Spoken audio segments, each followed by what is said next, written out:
जम्मू काश्मीर रे पुणी बादल फटा वर्षा 3 जनकर मृत्यु एवं भी अनेक माटी तले दबी रहितबा आशंका करा जाउछि। तबे जम्मू काश्मीर रंबन जिला राजगढ़ रे बादल फाटिबा सहित प्रबल वर्षा जोगु फ्लाश फ्लड होइछे। एथिरे 3 जनकर मृत्यु होइतबा बेले एबे भी अनेक निखोज अछंती।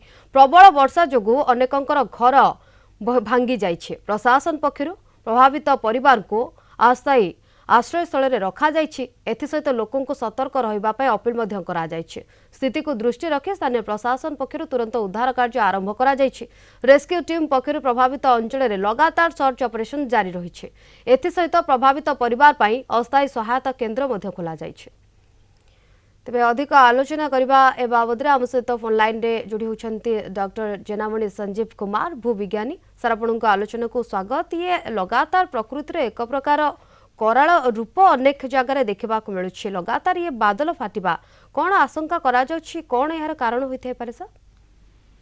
प्रथम कथा होछि आमे देखियो पड़िबो जम्मू काश्मीर रे जो राति 12:30 आज दिन 30 तारीख रे राति 12:30 जो बादल फटा वर्षाटी होइछि सेटा होछि रामबन जिला राजगढ़ तहसील अंचल रे होइछि।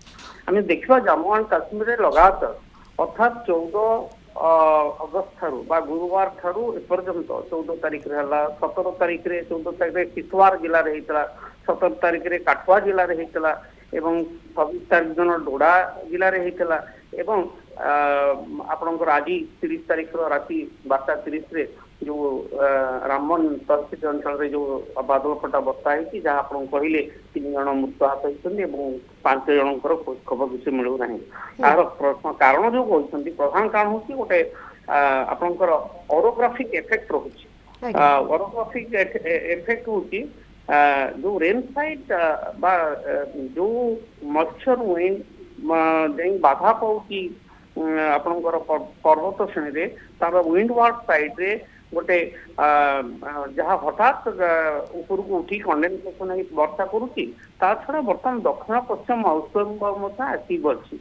आउ देखु पहाड़िया पहाड़ अंचल जो अस्थिर माटी गभीर उपत्यका यहाँ गोटे कारण हो पारे क्षति कारण आमर डेभलपमेंट ना मनीषकृत आम जो मनीष आम जो डेभलपमेंट ना विभिन्न प्रकार जो ब्लॉकेज कर दौचे बा ड्रेनेज सिस्टम को ठीक भाव में नियोजित कर पारे द्वारा ये असंभव प्रकार वर्षार पानी को आम अटके रखला भाया हो क्षयक्षतिर परिमाण बढ़ी जाऊँ। विशेषकर जो बादल फटा वर्षार अर्थ हूँ गोटे कम समय भितर बेसी वर्षा हवा एवं गोटे लोकालाइज गोटे छोट जगह बा संपूर्ण गोटे अंचल में वर्षा हवा जार परिमाण 100 मिलीमीटर अधिक एक घंटा भर से वर्षा हो। तेणु आमर जो अनप्लान रूट रही आम वाणिज्यिक प्रकल्प सब रही बड़ बड़ डैम हाइड्रो प्रोजेक्ट ये सब ना जो प्रकार आम ब्लॉकेज करुचे एवं ड्रेनेज सिस्टम को सदुपयोग करें द्वारा क्षयक्षतिर परिमाण बढ़ी जाऊँगी।